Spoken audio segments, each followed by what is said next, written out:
Hey guys, Omni here. Welcome back for another breakdown from Heavy Spoilers on episode 6 of The Last of Us.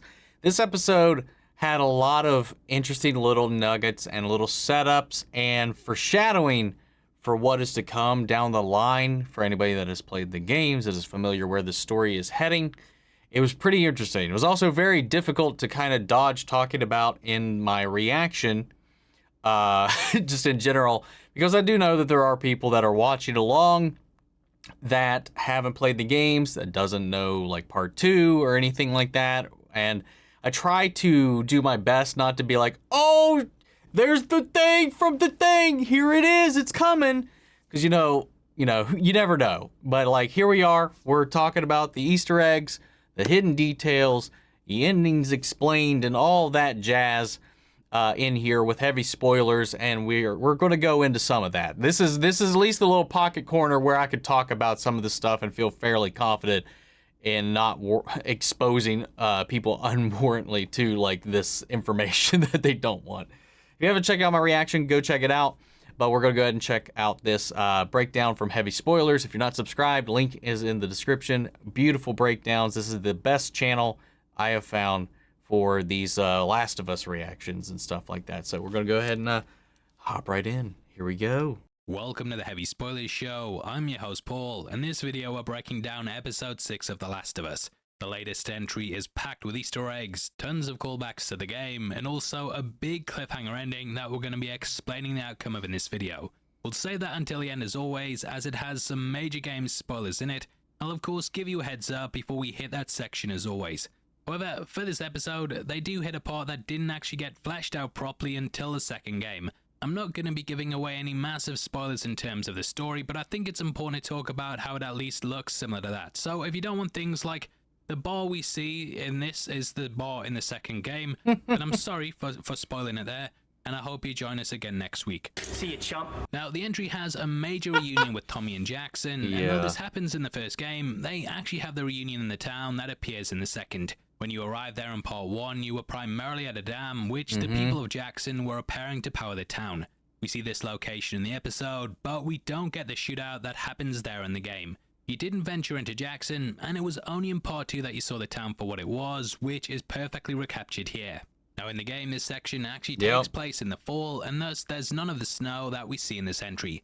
However, part 2 starts off in the winter, with the town covered in a vast blanket of it, and you even have a snowball fight early on to learn the mechanics of the game. This is referenced later on in the episode when we get the tour of the town. We can see some kids playing in the background. I think they bumped the timeline of the show up to recapture the look of snowy Jackson, and there's several landmarks there that we'll talk about later on in the video.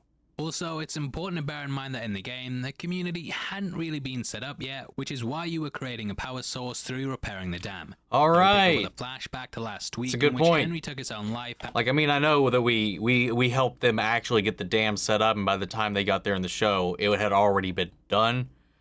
But yeah, I forgot that the town was still in the process of being put together, and it's not really until the time skip between the games that you really see Jackson fleshed out, but they've ramped that up quite a bit.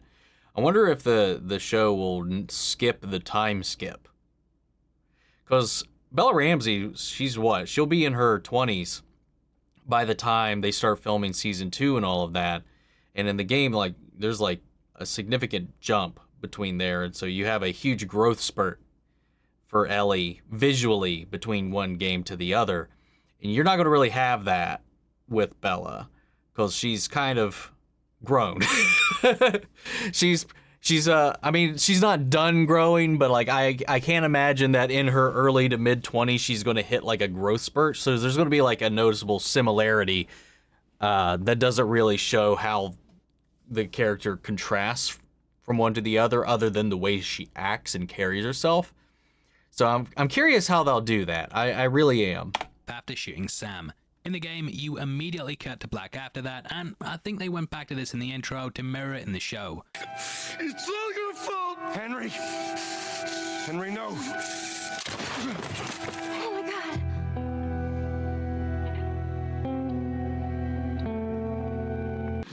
Give me the gun. Henry, no! We get an immediate time jump, and The Last of Us did this after several deaths, most notably Sarah's. On the HBO podcast for the show, they said that they added in the burial scene to show how much Joel had now become a parent.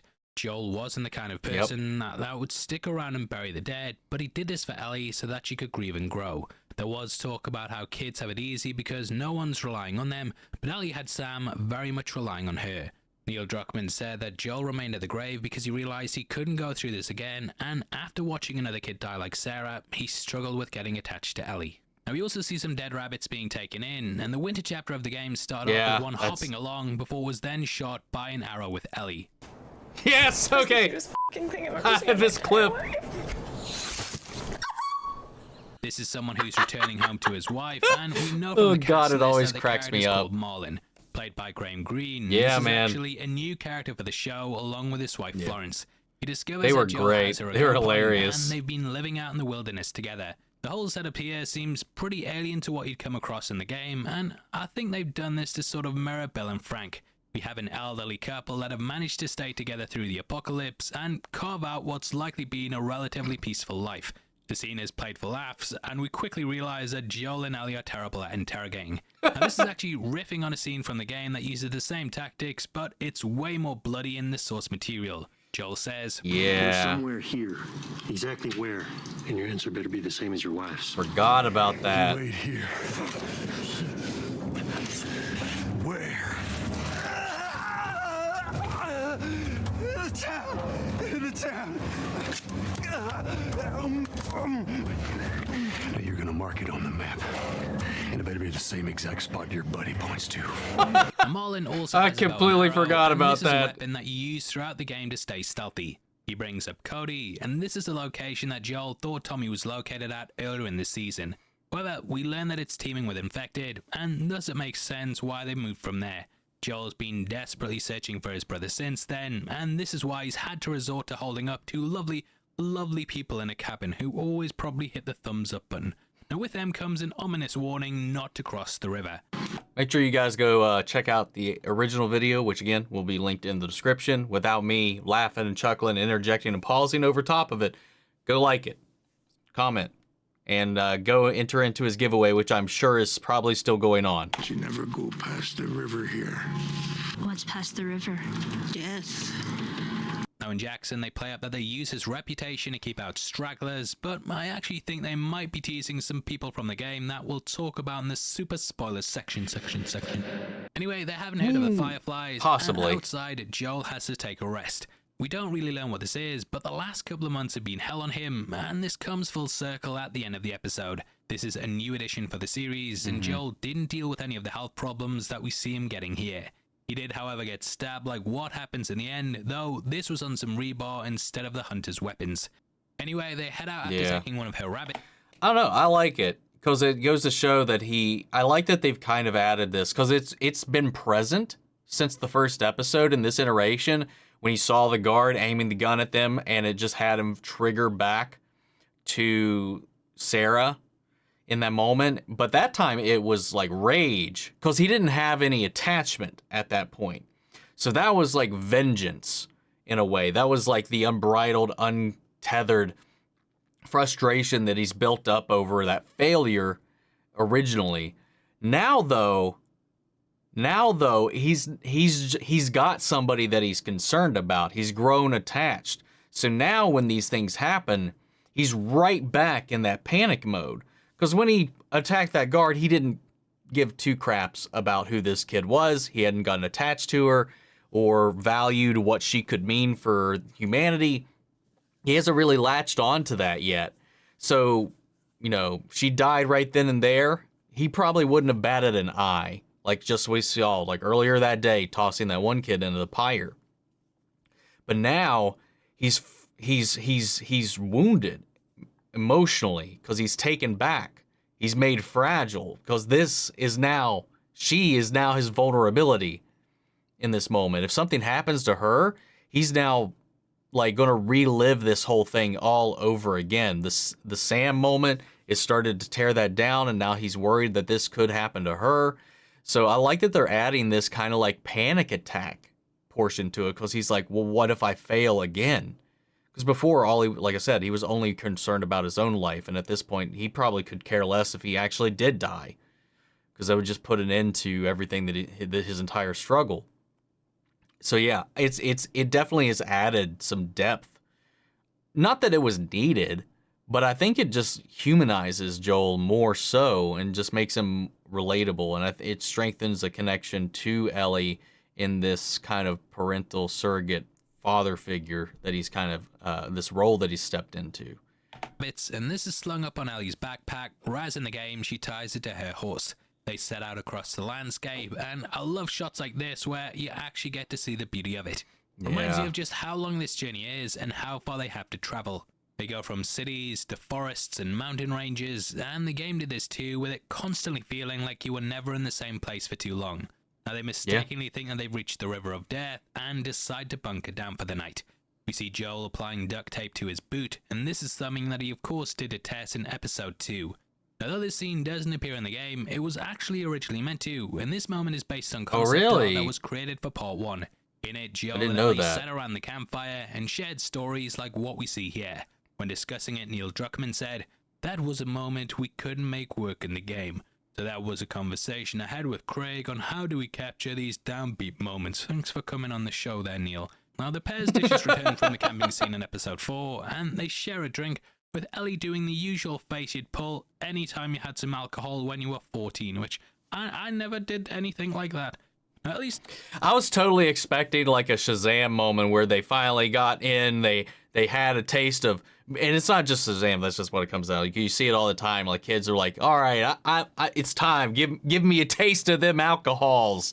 And then they immediately like taste it and just spit it out. I thought that was what we were going to get, but she actually like downed it. The apocalypse hardens you. Starts to think about the future, and she talks about what they're gonna do after the cure is made. The pair have been so focused on getting to the Fireflies that they haven't thought beyond it, but here they really start to look towards the future. Joel says he wants an old farmhouse where he'll raise sheep, and this actually has somewhat of a tied apart too, along with what Ellie says. We won't spoil until the end of the video again, and say it with me, super spoiler section. But Ellie talking about astronauts in space will likely have a payoff too. Anyway, Ellie confesses that she rubbed her blood onto Sam to see if it would save him, and it clearly has her doubting whether she's actually the savior. Joel once more stares at his watch and rubs it, and we've talked about this in our prior breakdowns. He does this whenever he thinks about Sarah, and it happened before they just reached the Boston State Building. He glanced down at his watch, and this is something that was then carried over to the show. When he was watching Henry and Ellie play football, he also did it then, and I love how this motif keeps reappearing throughout the series. Obviously, the watch doesn't work, and it's more of a reminder of the life he lost. However, it's also shown that Ellie could be a second chance for him to be a dad, and he switches in this moment to be nicer towards her. He reassures her that Marlene knows what she's doing, and we can clearly see a major change in Joel. It's also important to bear in mind that they don't mind starting a fire here, whereas in episode 4, they of course avoided doing it. Hunters wouldn't really be out this far, as they tended to stick near the cities, and the infected also froze when they were in these conditions. In part 2, you come across some frozen stiff, and they very much tend to stick to warmer areas. Joel has slept in, and Ellie's taken the second shift, showing how much more independent she's becoming. She carries his rifle, and in the game at the hotel, Joel ended up giving this to her so she could provide sniper cover as he took out hunters. The podcast for the series talked about the scene in which he gave her the gun in episode 4, and this was very much a moment of Joel becoming a father once more. Like any parent, he's given a child a skill that they feel they can now do on their own, and thus Ellie's taken it upon herself to stand guard with the gun. It's also important to bear in mind that Joel's deafness is clearly putting them in a vulnerable position. In episode 1, he didn't hear Tess coming in when he was asleep. We had the whole thing with Henry and Sam, and now he's not even hearing Ellie getting up. And then the guy that she had to shoot. And at the end, he doesn't hear the hunter sneaking up on them. I didn't even notice that bit. Once more, we assume that this is the River I of didn't Death. connect that to his hearing at all. Something like this in episode 7, and finally get that sweet, sweet River of Death. Let's pray.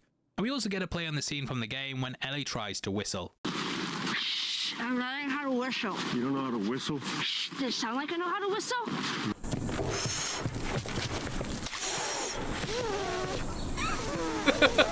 Are you all right?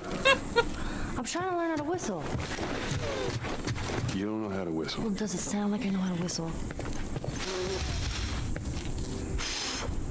They then come across the aforementioned It's so hydro goofy dam, in which game, was a man. location you had to navigate to get past.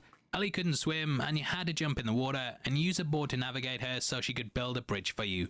On the other side of this, you came across a child's grave, and this was potentially played upon last week. Joel also says that Ellie's no Will Livingston, and this was the guy who wrote the amazing 5-star reviewed pun book. And after guessing wrongly that this is the River of Death again, I'm starting to think Ellie should start saying through time for the amount of she talks.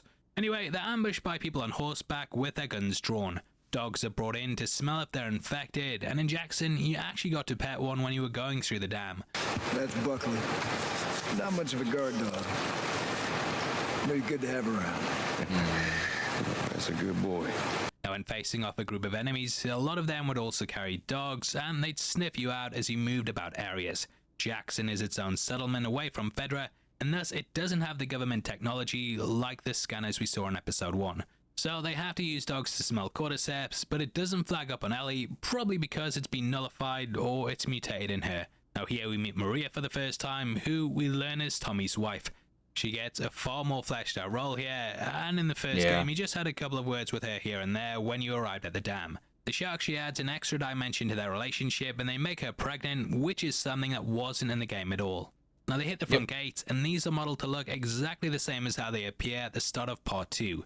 In that you ride in on horseback, which is of course also how they get in here. As they enter the town, we see 2 signs, and the first of these is the Lights Festival. This was advertised for 2003, which again is a reminder of when the world collapsed in the show. Jackson was lit up with lights for part 2, and this came off the back of the hydro dam that you helped to power up in part 1. We later on see these being used as lights through the town at night, and this signs a nice bit of foreshadowing to set that whole thing up. Now to the right, we can also see the Tipsy Bison. This was a location that 2 appeared in part 2, and this is very much just the creative team laying the groundwork for what's coming. We'll talk about what happens there in the spoiler section, but I did warn you there'd be things like the bar is the same as the other bar. Now Ellie sees 2 important things as she rides in. The first is a woman in a wheelchair, and the second is a bunch of kids at school. In the game, the reason that Henry and Sam fled Hartford is because once Fedra abandoned their posts, they often fell into the hands of raiders who refused to care for kids or the elderly. Here, though, we see the Jacksonites will look after the weak and infirm. And that's a good little detail to call on. They're trying to build. As we mentioned in the game, they hadn't got it set up yet, and Joel, bloody Joel, he was actually the more optimistic one, thinking they could make a new world. You still gotta deal with infected, though, right? Who doesn't? But it's the world we live in. Or maybe you don't have to be. Now Joel sees Tommy working on some scaffolding, and this changes things up from how it happens in the game. Don't even think about reaching for your weapon. Tell the girl to drop hers now. Ellie, do as the lady says. Tommy! It's the way he calls out, man. It's just so heartbreaking. Occupied. We're just trying to make our way through. Through to where? They're all right. But you know these people? Know him. He's my goddamn brother. Tommy.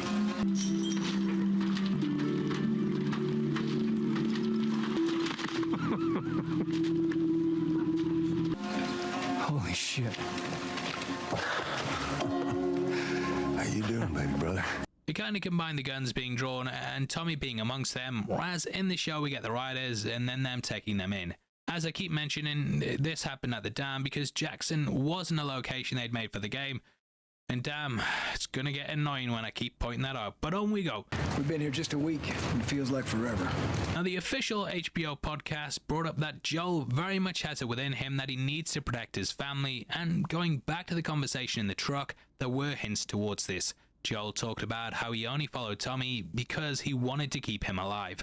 I think this is very much the same in the case of Ellie, and he's the kind of person who needs to be a protective father figure. This is due to Sarah's death, which has shaped his personality, and he now thinks that he has to protect his family no matter the cost. Now they end up hugging, which appears in both the show and game, and Joel says he's came here to save him. He is of course starting to believe in the vaccine, and as far as they're concerned, they're on a quest to save the world. Now like what happens in the game, they're offered food by Maria. Why don't we bring him inside? Yeah. You hungry? Starving. We get a chow down on a proper meal, and we get what I think is a cameo from a character that pops up in part 2. We'll discuss her later on, but she's clearly seeing what's going on with Ellie, who doesn't act like the rest of the kids in Jackson. I'll touch on it later. Never mind. They're married, and it kind of calls back to this moment from the game. Maria is that family, actually. Animation always throws me off, man. Congrats. Ma'am, thanks for not blowing my head off. Would have been embarrassing, considering you're my brother-in-law. We all gotta get wrangled up at some point. Now they get a tour that more foreshadowing for season 2, and we see sheep tying back to the farm that Joel talked about around the campfire. It seems like the perfect home for them, and Ellie meets the horse Shimmer, which is also the name of the horse that she rides in the games. What? Come on, that's not really spoiling stuff. She has a horse. Anyway, I love the realization of Tommy realizing that they're pretty much communists. He of course had this view of the world, but in order to survive, he's had to alter his principles to fit it. Also, before you start calling the authority for British values or whatever, I'm not a communist, but I think it's interesting how he's had to adapt to a different way of life to survive. I'm guessing that they're trying to say that Fedra and the Raiders are capitalists, as they're all out for themselves and trying to exploit people, but we're getting a bit deep on the political theories there. Anyway, they hit the Tipsy Bison, and Tommy has to crack the ice because Joel talks about it later. Too much power. Himself. The place is covered in snow as well, so they can just grab it from there. It's a bit of an icy reception, and I see it's clearly uneasy between the pair. Now we get some stuff that pulls from the game. It doesn't seem like you age much. You, on the other hand. Let me look at you. You get fucking old. Easy. It's won't happen to you, too. And the kid? Oh, yeah. She's the daughter of some Firefly muckety-muck. Girl must be important. What is the deal with you? You some bigwig's daughter or something? So you know where they might be, these Fireflies? Why bring her here? I was supposed to deliver to the Fireflies. The way I figure they're your boys. You finish the job, you collect the whole damn payment. I haven't seen a Firefly in years. You know, they got a base down at the University of Eastern Colorado. It's a week's ride south. What makes you think I'd do this for you? This isn't for me, Tommy. This is for your damn cause. My cause is my family now. You ain't talking about some... Yeah, this conversation goes down a lot more softly on Joel's part. And a lot more... amiable, I would guess. Vulnerable. Because it is a little bit of a harsher, like, you need to do this. This is for you. I don't give a shit in the game. Some walk in the park here. Jesus, boy. See? Have Maria get some of your born-again friends to do it. They got families, too. Maria's a few months along now. So I just gotta be more careful. Now, we've often talked about how Joel pushes things to the back of his mind so he doesn't have to face the truth or inflict pain on others. In the game, he refused to tell Bill that Tess had died and even kept up the lie that she was back in Boston. So what kind of trouble are you in? Where the hell's Tess? It's just a job, a simple drop-off. I needed to take care of that. Relax. So, you didn't answer my question about Tess. Yeah, I thought the two of you were inseparable. She's busy. Yeah, sure. Busy. Sounds like there might be trouble in paradise. Oh my god, the pixel, stop! He does the same thing here and pretends that everything's all good with her. So how's Tess? She's fine. I think he does this because talking about her death means that he has to acknowledge it happened, and with this brings the pain of their loss and also the feeling that he's failed. At the dam in the game, rather than talking about Tess, Tommy brought up Sarah. He said he'd actually gone back to where they lived in Texas to visit their old home. He picked up a photo of Joel and Sarah, but Joel didn't even really want to look at it, and he dismissed it pretty quickly. Yeah. Here. It's a little faded, but it still looks pretty good. I'm good. You sure? I mean... I said I'm good. Again, this is the character completely broken, but refusing to accept it because he doesn't want to deal with the pain that comes with loss. He lies and says that he was heading this way and just so happened to pass by Jackson, when we know that he's been searching with Tommy for months and months and months. His plan all along was to get Ellie here, but we see in the end that he accepts she's his responsibility. Now, we really see the difference between Tommy and Joel at this point when they discuss what they had to do to survive. They're very protective of this place. For good fucking reason. I mean, folks find out we're up here. No, I heard. Wrong people might show up. So is that what I am? Am I the wrong people? This is how you gonna repay me, huh? Repay you? For all those goddamn years I took care of us. Those things I did, Tommy, those things that you judge me for. I did those things to keep us alive. We did those things. Took care. That's what you call it? I got nothing but nightmares from those years. You survived because of me. It wasn't worth it. They weren't things. We murdered people. I bring you the cure from mankind, and you want to play the pissy little brother. And I don't judge you for it. We survived the only way we knew how. But there were other ways. We ain't back in Boston. You lay your hands on me again, it won't end well for you. Joel's a lot more of a Your hair in the morning. dick in the Tommy game, sees it as man. murdering people, whereas Joel sees it as being something that he had to do to survive. That's how they talk in the game, surviving. Joel's selfishness and need to keep things that he wants is something that's a theme which repeats throughout the story, but in all honesty, I think most of us would have done the same thing. People would like to think they're the good guys who would make sacrifices if the time called for it, but a lot of us will happily step on others to keep going. Joel to me very much represents the true face of humanity, whereas Tommy wants to be something better. Now this new outlook has likely been brought on by the fact that he's gonna be a father. In their relationship before the outbreak, Joel was the one with the kid, whereas Tommy was the one with no responsibilities. He'd be the one off down the bars starting fights and showing up to his brother's house looking for breakfast. Here though, he's now the father, and the one who is seen as being the father is left without a kid. Sarah was supposed to have so much ahead of her, but this was robbed from both her and Joel for this worst world. Tommy says, Just because life stopped for you, doesn't mean it has to stop for me. and this is of course reflected in his watch, which stopped the second Sarah was shot. Now outside, things get too much for him again, and he ends up having to rest. Again, all this is new for the show, with it not really appearing in the game. I think when you're playing as the character, you don't really think of health problems and stuff because you're very much them. However, Joel is in his 50s and he's been traveling on the road for months and months with very little rest and food. He's sleeping in on the mornings, having to take his time and slowly going deaf. He's not a sprite young chicken anymore, and this adds a lot to the character. He also sees someone that he believes is set. Well, I don't think. I mean, we've seen that in a lot of ways with like his hearing, with like his aches and pains, and that he's brought up over time. His fractured hand. This I don't think is. Oh, he's old. He's got a heart problem or anything like that. I think this is all panic induced. This is all like an internal struggle that is manifesting itself physically, as opposed to that. So I wouldn't attribute what these things are doing to his age myself.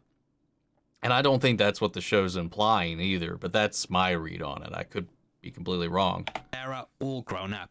I'm sure anyone who's ever lost somebody can relate to this moment, and you often do see strangers that you think could be the person, even if it's impossible. Joel has a brief moment where he forgets everything's lost, and it's almost like he's seeing Sarah grown up, happy with the life she should have had. It's pretty devastating, and that explains why he wants to hold on to Ellie. Now from here we cut to Ellie, who's holed up in a child's room. The pictures on the wall and colour in general are of course meant to evoke Sarah's from episode 1, and we're slowly seeing the two become more similar and similar. Later on when Joel comes in, we see a giraffe poster on the wall, mimicking the giraffe toy that appeared in Sarah's room in the game. It also walked past one in episode 2, and giraffes are very important, so keep an eye out for them.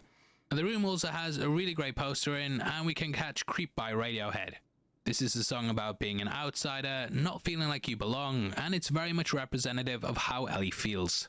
Now in Jackson, there were several houses that were obviously owned by people who died on Outbreak Day that people ended up filling.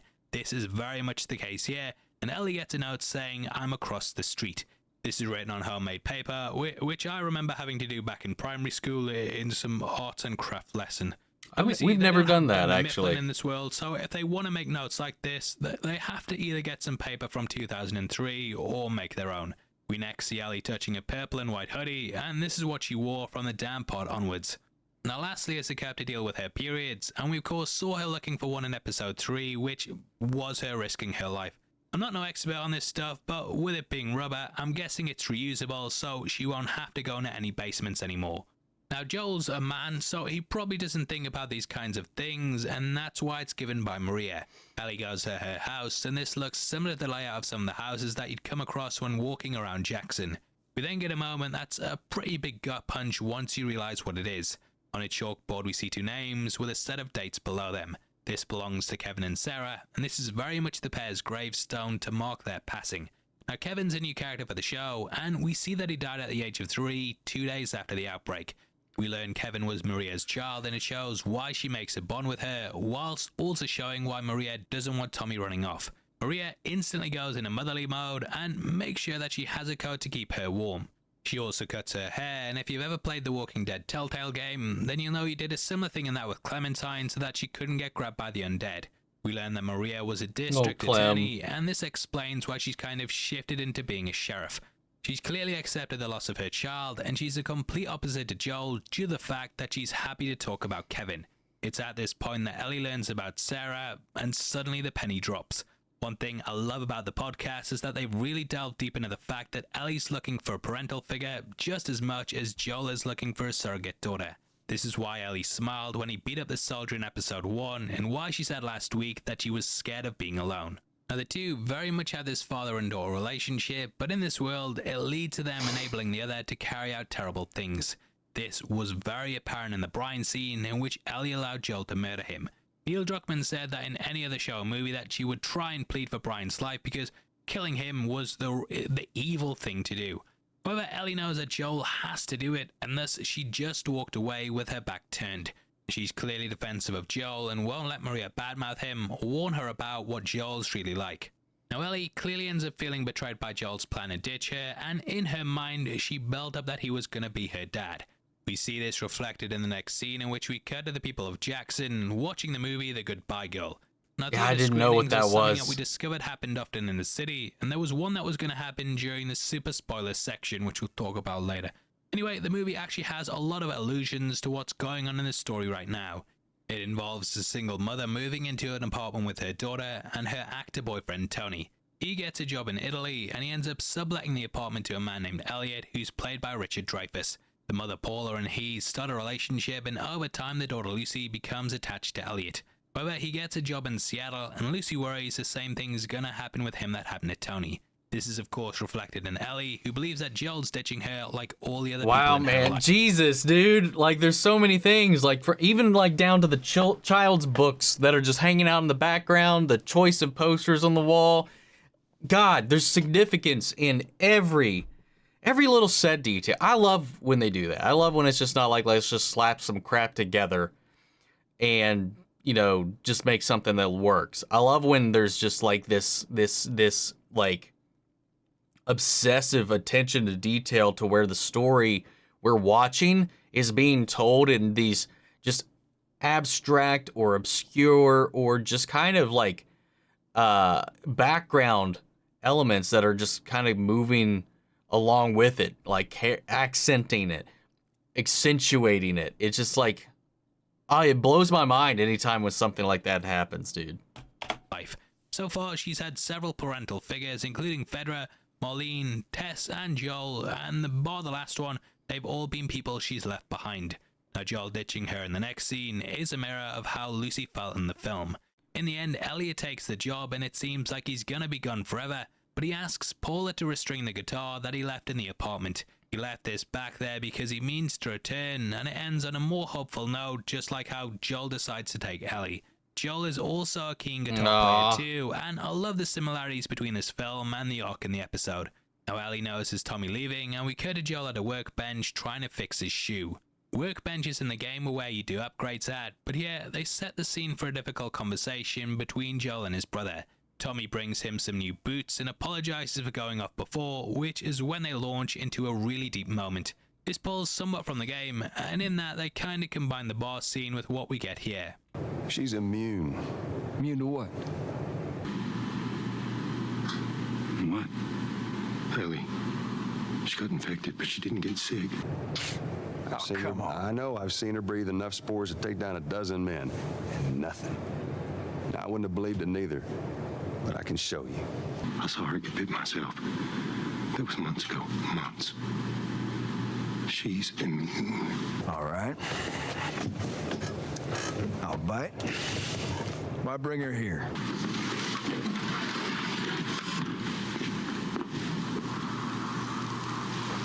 From the beginning. Supposed to deliver to the Fireflies. The way I figure they're your boys, you finish the job, you collect the whole damn payment. I haven't seen a Firefly in years. You know where they are. It was Marlene. She hired us to smuggle her to some Fireflies. And what makes you think I'd do this for you? You want me to take her? I'm just gonna get her killed, I know it. I'll take that girl of yours to the Fireflies. You don't have to worry about it. I'll take her out at dawn. It's best this way. Well, maybe some real good will come of this. Joel tells his brother the story of how they got there, and he goes over Brian in episode 4. He's realized he's too old for this shit, and it makes Joel reevaluate what kind of impact he's going to have on Ellie. She's had to shoot someone because of his actions, and he also froze when Henry had the gun pointed at him. He feels like she's better off with someone else, and the death of his daughter clearly still weighs over him. He says he's weak, that fear is causing his heart issues, and overall he's plagued with nightmares of what could go wrong. This is a side to Joel that we've never seen before, and watching Pedro cry brings a whole new layer to the character. In the game, he was very sure and determined, whereas here we see how broken he is. I think losing a child in the way he did would make you doubt yourself so much, and with another kid being entrusted to him, he just feels like he can't measure up. Tommy accepts the job, but as we learn, Ellie listened to this conversation and she's heartbroken because of it. She's a fucking idiot though, isn't she? Ellie, everyone hates her. What do you mean she's behind me? Now in the game, Tommy doing this caused Maria to kick off, and it was at this moment that Ellie grabbed a horse and left. Yeah. If anything at all happens to him, it's on you. Yeah, it's a lot more subtle, and Tommy returns to the screening, and Maria instantly knows what's going on. There's no words between them, and it's a really nice moment in which you can see her having to deal with the fact that her child's father's putting his life on the line. Yeah. Joel! What is it? That girl of yours, she took one of our horses and rode off. Damn it. Which way? Come on. I just saw her riding on out of here. Go back inside. Help the others clean the place up. Okay. Careful out there. Yeah, this is the section I was kind of talking about. You had a bit where you followed her horse tracks until you found her holed up in a house. On the way, you fought some raiders just to vary the moments up because, you know, after all, you are playing a game. Now, once you killed them and the raiders in the house, you got a scene in which Joel had a heart-to-heart in an upstairs bedroom, like what happens here. They just kind of combined the locations to make the bedroom Ellie's bedroom, and like I keep saying, Jackson was in the first game, so this house scene couldn't have happened. It couldn't have happened at the dam.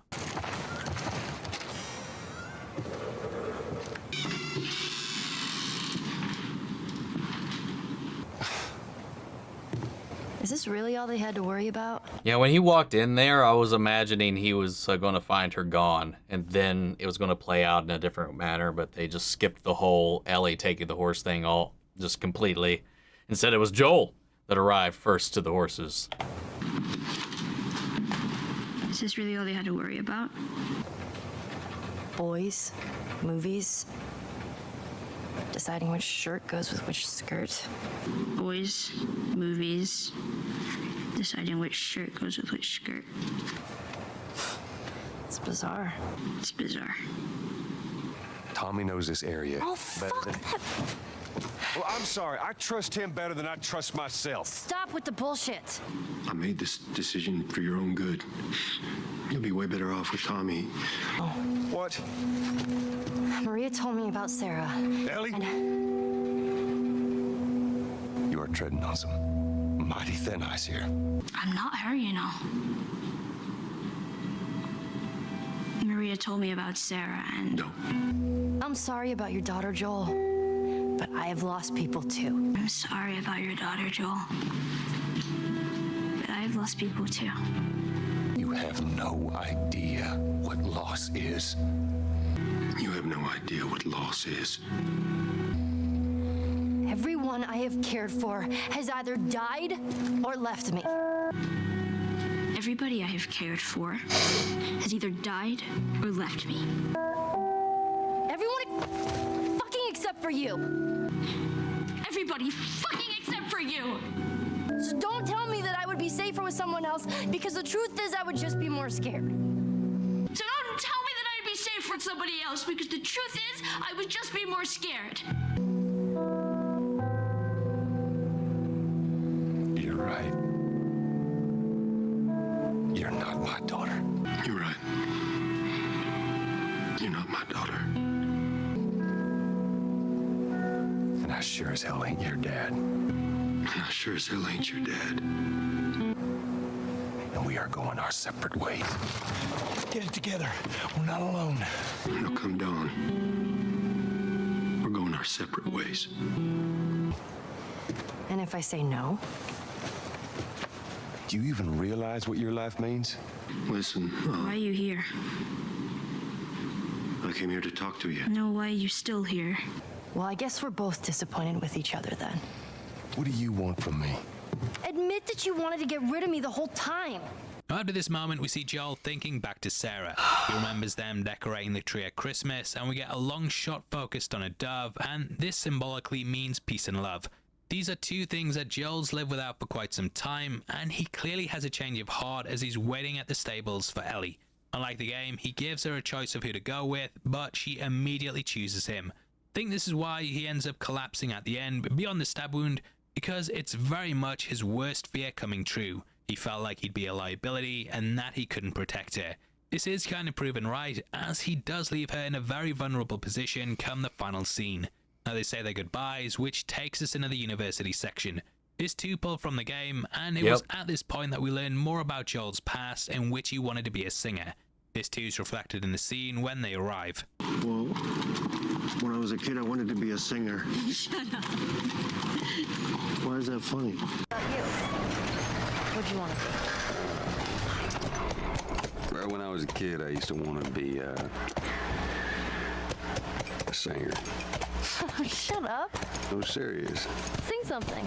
No. Come on, I won't laugh. I don't think so. Joel, please. You gotta sing something now. No. Come on now, I'm not gonna laugh. You're already laughing. Okay, true. Either way, he's clearly starting to trust Ellie more, and we see them practicing with a makeshift shooting range. These moments are obviously because he doesn't know how reliable he's going to be, and thus he wants her ready for the dangers she could face. I think from this point onwards that there's a real change in Joel and Ellie's relationship, with them bonding a lot more. Everybody loved contractors. Anyway, they reach the University of Eastern Colorado. I love that whole like trot through the forest. Home of the Bighorns. What does that mean? Team mascot. That's a giant ram. You guys are like some idol worshippers. When it came to sports, hell yeah. They also come across some monkeys, like what we see in the episode. Are those monkeys? Must be from the old labs. Look at them go. Aw, are those monkeys? Yeah, a whole mess of them. Now the game had you realizing that the Fireflies had abandoned the place because there was infected there.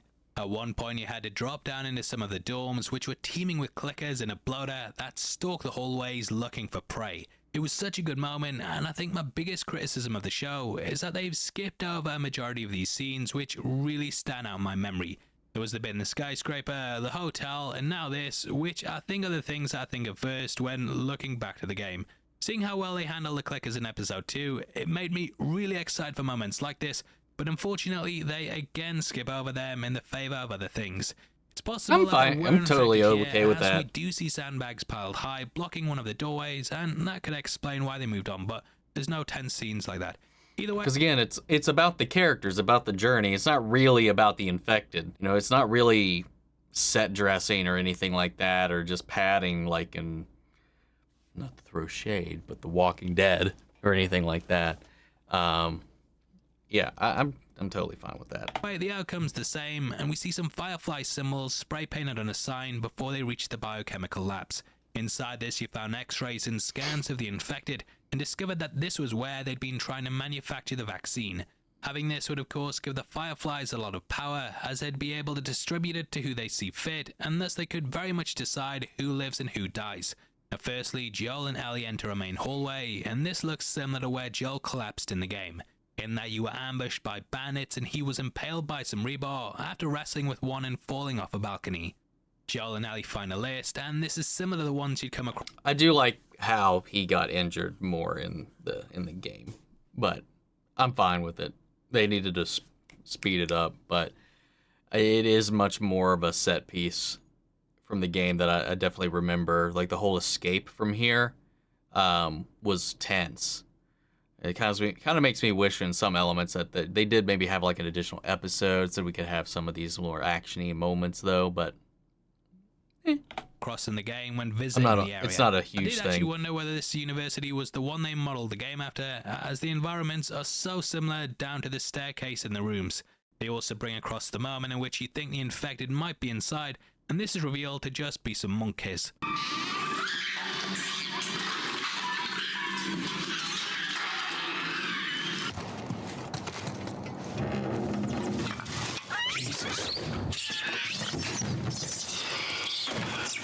The monkeys were very important to have around, as they're of course similar to humans on a genetic level, and it meant that the doctors and scientists could try out vaccines.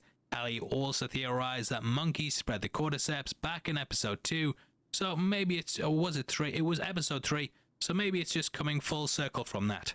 Now here they find a map with the location St. Mary's on it. This shows where the Fireflies have moved to, but it's interrupted by some raiders who arrive at the location. The attacker brings a baseball bat with him, which is a weapon you'd often use in the game. Joel strangles him and breaks his neck, which is also a move you could pull off when you grab people in this position. Yep. Nice little detail is that Ellie has her gun drawn here and is ready to shoot the guy like how she did with Brian. The pair make it out, but Joel ends up falling off the horse, which ends the episode like how this chapter does in the game. Joel's worst fear has come true, and he's now left Ellie in a very vulnerable... Man, he got a wooden stake to the gut this time, though, out of nowhere. Unless, I mean, it could have been maybe the busted baseball bat, but I don't remember the baseball bat actually getting busted, but he got like Joel, some kind of vampire or something, got just jabbed in the gut like that. Same place he got wounded, though. Vulnerable position. Now at this point, we hear an acoustic version of the song, Never Let Me Down Again. If you cast your mind back to episode 1, then you might remember that we heard the Depeche Mode version of the song playing over the radio at the end. It's spelled danger, and it's very much bringing the first time they set out full circle with this one. The song was about taking a ride with a friend that ended up letting them down, which is of course reflected in Joel here. Now his fate is left up in the air, and if you want to know what happens, then we'll be tackling it in our super spoiler section coming up next. I'll talk about that first before going into detail on the other spoilery Easter eggs, so you can check that out after if you want, or if you just want to know if he lives or dies, then this is the bit for you. You still here? Don't Joel me, hey? Right, let's go. So Joel is still alive, but Ellie has to go out and hunt for food and medicine whilst he recovers.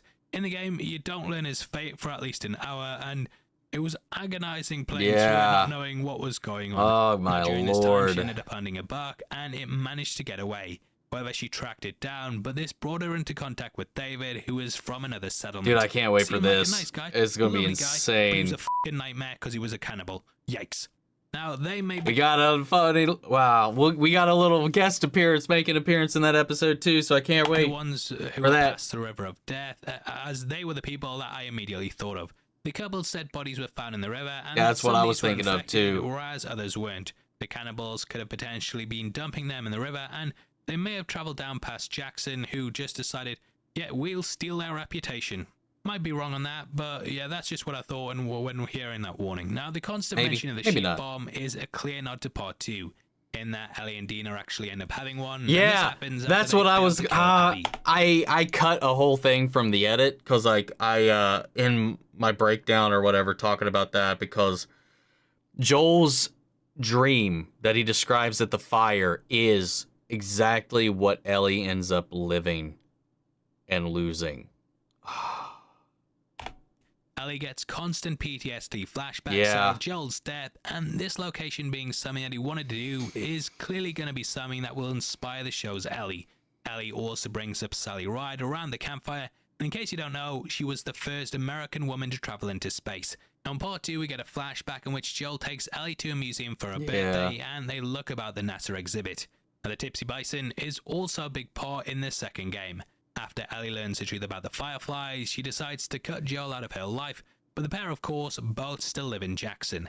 They have a dance at the bar in which she kisses Dina for the first time, and the bartender throws some homophobic slurs her way. Joel steps in and punches them, and this is when Ellie starts to forgive him.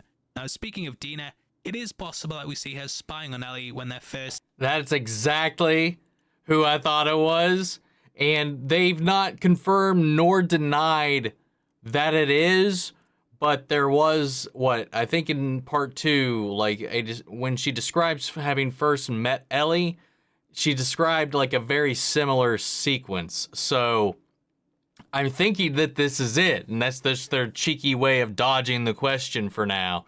But yeah, man, exciting. Taken in. The girl does look like her, and it sets up a big love interest for the character in Season 2. We also get the horoscope mentioning a secret admirer, which could indeed be her, because horoscopes are definitely real and always spot on. Now this leads us into the tour scene in which Tommy talks about using his rifle to headshot the infected. Ellie asks if he can take her shooting, and at one point in part 2, you go out with Tommy and shoot at the infected using his sniper rifle. We also have the fact that the interrogation technique Joel uses at the start is something that she does in part 2. The way this situation plays out in the game is far bloodier, and Ellie takes the more gruesome approach as well later on. Beyond this, we have Maria talking about betrayal, and Joel somewhat does this with Ellie in the end. He lies to her about what happened with the Fireflies, and she chooses to accept this lie because the truth's too unbearable to think about. There's also the giraffe picture in the room, which could foreshadow the big giraffe scene that happens just before they reach the Fireflies. They're located at St. Mary's Hospital, and we see this on the map that they discover at the university. Lastly, Tommy says there's a place for them, and the pair both, of course, end up in Jackson after the events of part 1. Anyway, that concludes the episode. It was nice seeing Jackson fully fleshed out here. Again, I do kind of wish that there was more infected in the show, and it's sad seeing some of your favourite moments from the game don't make the cut. However, I think the performances are really strong here, with Pedro Pascal delivering his best one. He's really added some complexity to Joel, and for the first time, I've started to understand why he wanted to leave Ellie in Jackson. Ramsey, as always, is crushing it as Ellie, and it's difficult to imagine anyone else playing her at this point. She's really nailed it, and I think next week we'll take much more of a focus on her, with us likely getting the Left Behind stuff. I haven't seen the trailer for that, but we will be doing a breakdown of the teaser, so make sure you stay locked. Anyway, I'd love to hear your thoughts on the episode. Okay, so next week is the Left Behind episode. We are in a competition right now and giving away the Rocky 4K box set to 3 subscribers on the 15th of March. We've changed, I guess the Black Panther one's over. Go check it out. Speaking of, we just concluded, like last week, our watch through of all of the Rocky films.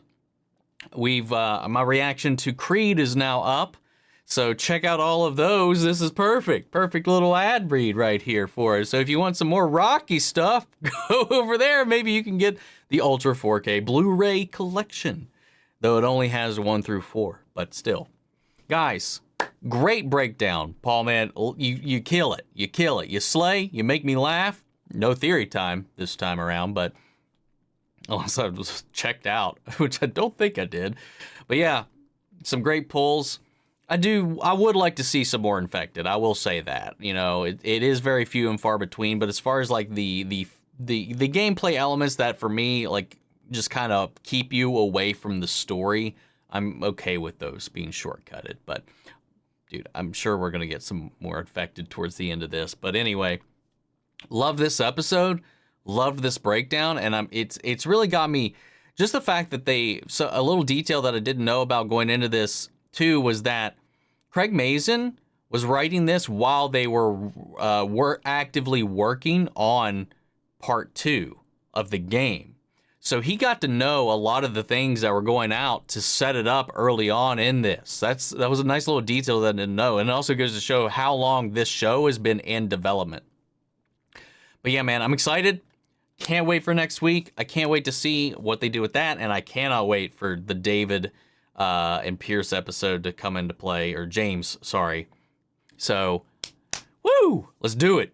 Guys, what'd you think? Make sure to support Heavy Spoilers. Go over there, check out the original video, subscribe to them if you're not already, leave a like, comment, and all that, and do all that here as well. I'd really appreciate it. If you haven't seen my reaction to this week's episode, go check that out.